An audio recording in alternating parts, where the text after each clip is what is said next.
رضا ناصری معروف به پیشرو، کینگ رپ فارس، نسل یک واقعی، به من گفتن بیادب. قیاسی همین مملوره ملایی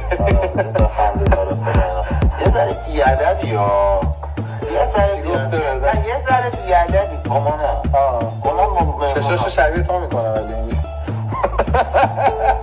نکن این کارا رو. یه ذره بیادبی، یه ذره من دیدم به بعضی ها برخوردش تو برنامهش یه ذره خوب صحبت نمی‌کنی، مثلا یه ذره دلت اونا رو میشونی، مثلا فاز منو گرفتی، مثلا چی، مثلا من اینجوری بودم، یه ذره عوض شد، یه ذره بهتر. در نداری تلفن رو بگی الو امیرحسین خودتی؟ آره نه من خودم نیستم اصلا. آقا من اصلا تو این قضیه من خودم نیستم.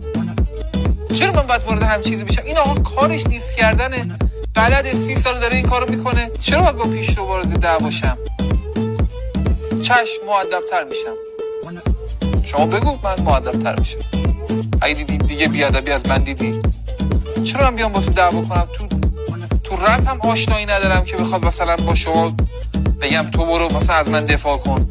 رفیق من تو رپ سینا ساییه که من بهش بگم آقا رضا پیشرو من دیس کرده، تو هم بیا برو اونو دیس کن، میگه برش میریم باشگاه دمدل بزنیم